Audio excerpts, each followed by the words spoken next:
Okay, so we've made our way through 10 bars of our 12-bar blues sequence, so well done us. But then the turnaround looms before us and is threatening to derail the whole operation, so we'd better make sure we're well prepared. Here are 3 ideas for how to deal with a turnaround in a blues. First of all then, let's just briefly identify what we mean by the turnaround. If you're late to the party, we're talking about a standard 12-bar blues sequence in the key of E. So in that sequence, our 1 chord, our root chord, is going to be E7, the 4 chord is going to be A7, and the 5 chord is going to be B7. And if you want to see me speak fascinatingly and at great lengths on those chords, please do check out my other videos. What's going on in the turnaround then is the bit at the end of the sequence where we turn around and start the sequence again. And what typically happens there is you'll have your 1 bar of the 5 chord, then 1 bar of the 4 chord, and then sort of 1.5 bars of the 1 chord before returning to the 5 chord for a brief stab and then coming back around to the start.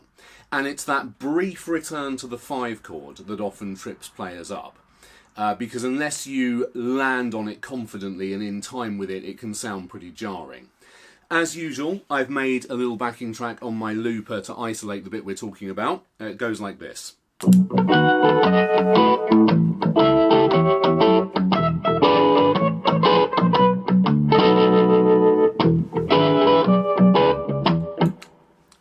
You'll notice as well that slight rhythmic push as we go to the 5 chord, which is pretty common in a turnaround. So without further ado, let's look at our first option for dealing with it. Lick 1 then is a very simple common idea that I think is fairly painless to implement. When we go to the 1 chord for that 1.5 bar section, it's probably a safe bet to play some kind of E minor pentatonic blues kind of a thing.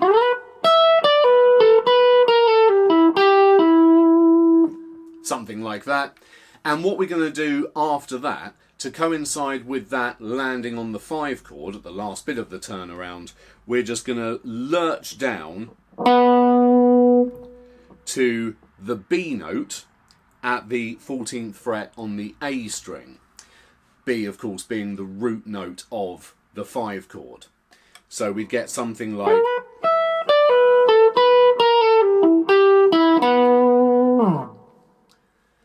Not very subtle, but works really, really effectively. Let's give that a go.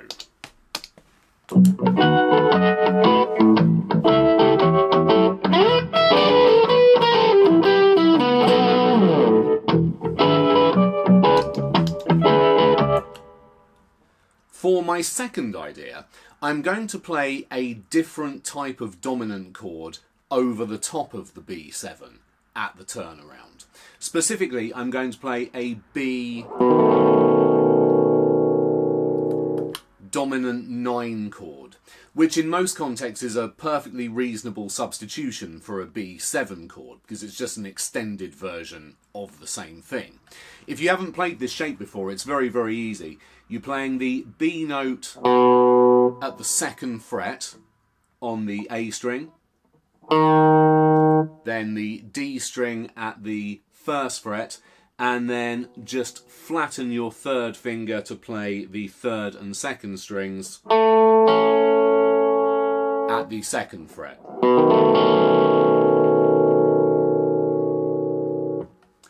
And I'm going to approach that B9 chord via the C9 chord, the exact same shape, just 1 fret up, which in isolation might sound a little bit unlikely, but that kind of chromatic movement is really, really common in blues and works really, really well. And speaking of chromatic movement, I'm going to lead up to that bit. Over the E chord, I'm going to play this kind of very typical descending pattern,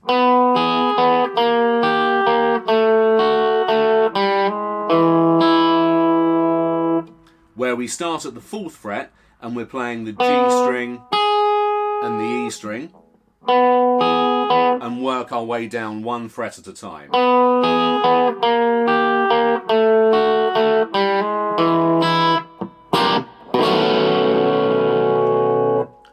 Which will also serve you very, very well as an intro to a blues song. Let's see how it works here.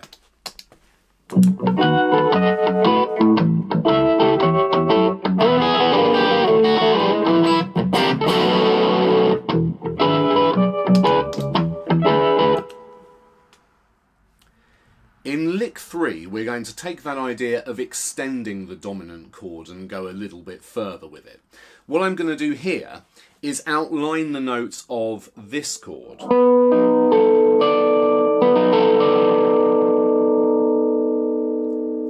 A B7 sharp 9.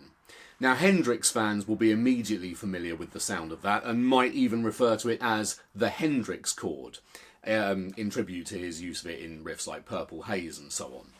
And I'm certainly not disputing the man's right to the title, but only fair to mention the use of this chord does actually predate Hendrix by quite a bit. It's been popular in jazz for quite some time. It's a type of altered chord, and an altered chord is a dominant chord where we alter, i.e. sharpen or flatten, the 5th and or the 9th within it. And it's used in place of the 5 chord in sequences to really ramp up the tension with its dissonance before we resolve back to the 1 chord. Pink Floyd fans will probably be very familiar with the sound too, actually. If you think of B7 sharp 9 going to another altered chord, B7 flat 9, and then resolving to E minor.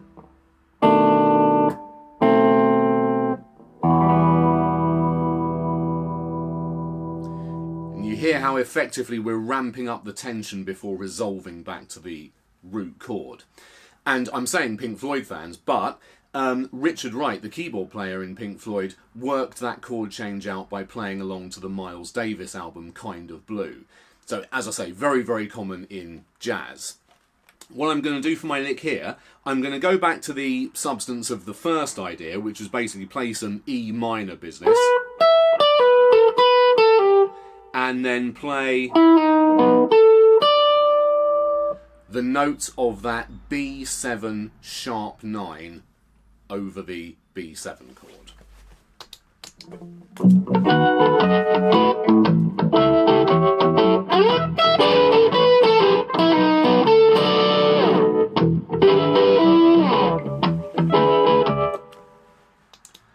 So there we go. If you followed along through all these videos, hopefully you'll feel like you've got a little bit of a toolkit to help equip you for your next 12-bar jam. Thank you so much for watching. If you've enjoyed, please consider liking and subscribing. And maybe this might have even inspired you to record your own 12-bar solo. If it has, I would honestly really love to hear it. So please put any links in the comments. Thank you again, and I'll see you with something else very soon. Cheers.